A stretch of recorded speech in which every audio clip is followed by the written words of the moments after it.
পরিবেশে বা জঙ্গলে বিভিন্ন গাছের গোড়ায় বা পচা কাণ্ডের উপরে প্রাকৃতিকভাবে জন্মায় চকোলেট রঙের চকচকে এই মাশরুমটি।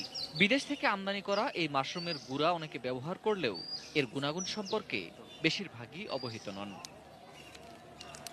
অবশ্য ধামরাই উপজেলার চাপিল গ্রামে এই খবর অজানা নয়।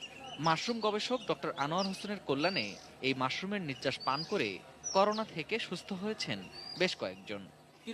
ওইটা মানে শ্বাসকষ্ট, বুকটা একটু পাতল হয়ে যায় খাইলে। দিনও ঘুমাইছিল, রাত্রে ঘুমা নাই, খাওয়া বাদে ঘুম ধরলো, ঘুমানো আমি একটু সুস্থ, আল্লাহ দিলে অনেকখানি সুস্থ হয়েছি। বুকের যে একটা জ্বালা যন্ত্রণা আসছিল, হ্যাঁ বার ছিল, এটা কাটলো শরীরে একটু চঞ্চলতা আসলো আর কি।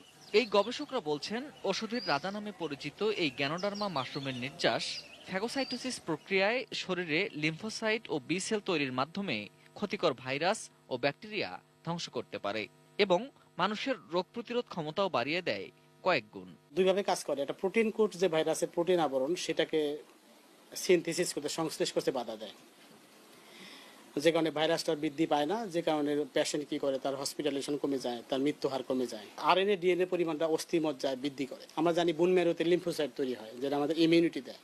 সেই বোন ম্যারোতে এই লিম্ফোসাইটটাকে উৎপাদন করে।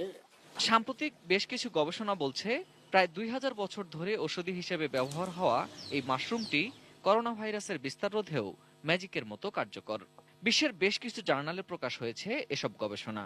তো ডক্টররা চিন্তা করলো, যেহেতু এডস রোগের কাজ করে এই ভাইরাসটা, সার্স ভাইরাস, SARS-CoV-2 বলে এটাকে, কোভিড-19 বা আমরা বলছি করোনা ভাইরাস, এই ভাইরাসের উপরে তারা এটা দেওয়া শুরু করলো। দেখলো যে এর সাইড এফেক্ট কম। সারা বিশ্বের বিভিন্ন পত্রিকায় যখন অনলাইনে এই নিউজটা আসলো, তখন পশ্চিমা বিশ্বের সায়েন্টিস্টরা হাসাহাসি করছে, কিন্তু চাইনিজ থেমে নাই। তারা গবেষণা করে প্রুভ করে ফেলছে যে গ্যানোডার্মা করোনায় কাজ করে। মাশরুমটি সংগ্রহ করে গরম পানিতে ফুটিয়ে নির্যাস পান করা যাবে চায়ের মতো। শুকিয়ে সংরক্ষণ করাও সম্ভব, তবে সঠিক গ্যানোডার্মা কিনা তা নিশ্চিত হতে পরামর্শ নিতে হবে। মাশরুম নিয়ে প্রায় 25 বছর গবেষণা করা ডক্টর আনোয়ার হোসেন বলছেন, গ্যানোডার্মা মাশরুমটি নিয়ে আরো বেশি গবেষণা উন্মোচন করতে পারে দেশের করোনা চিকিৎসার নতুন দিগন্ত। শুকনা না করে কাঁচাও চাল করে। Ferdous Rahman, ATN news, Savar.